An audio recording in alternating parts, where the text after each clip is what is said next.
हिंदू पुराणों में अनेक ऐसी कथाएं हैं जो हमें शक्ति और विवेक के संतुलन का संदेश देती है। ऐसी ही एक रोचक कथा है भस्मासुर और भगवान शिव की।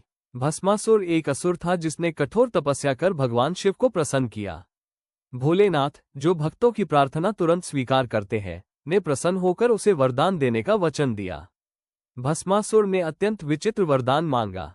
मेरे हाथ का स्पर्श जिस किसी के सिर पर होगा वह तुरंत भस्म हो जाए। भोलेनाथ ने बिना विचारे यह वरदान दे दिया। वरदान मिलते ही भस्मासुर का अहंकार बढ़ गया। उसने जहां तहां लोगों के सिर छूकर उन्हें भस्म करना शुरू कर दिया।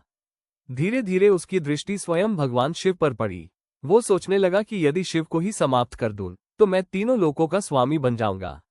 भस्मासुर ने शिवजी का पीछा करना शुरू कर दिया और उन्हें भस्म करने का प्रयास करने लगा। संकट में पड़े भगवान शिव ने विष्णु भगवान की शरण ली। विष्णु भगवान ने एक योजना बनाई। वे मोहिनी नामक सुंदर नारी का रूप धारण कर भस्मासुर के सामने प्रकट हुए। भस्मासुर मोहिनी के सौंदर्य पर मोहित हो गया और उससे विवाह का प्रस्ताव रखने लगा। मोहिनी ने शर्त रखी, यदि तुम मेरे साथ नृत्य में कदम से कदम मिलाकर चलो तो मैं तुम्हारी हो जाऊंगी। भस्मासुर राजी हो गया। नृत्य आरंभ हुआ। मोहिनी के प्रत्येक भाव और मुद्रा की नकल भस्मासुर करता गया। धीरे धीरे मोहिनी ने हाथ उठाकर अपने सिर पर रखा। मोहिनी की सुंदरता और आकर्षण में डूबा भस्मासुर बिना सोचे समझे वही क्रिया दोहराता है। जैसे ही उसका हाथ उसके सिर पर पड़ा, उसका अपना वरदान उस पर लागू हो गया और वो स्वयं भस्म हो गया।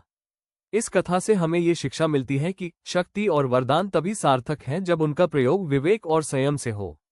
अहंकार और लोभ मनुष्य के विनाश का कारण बनते हैं। भगवान शिव का करुणामय रूप और विष्णु की चतुराई सृष्टि में संतुलन बनाए रखते हैं। इस प्रकार भगवान शिव के वरदान का दुरुपयोग करने वाला भस्मासुर अपने ही हाथों नष्ट हो गया। यही सत्य है, दुरुपयोग की शक्ति स्वयं विनाश का कारण बनती है।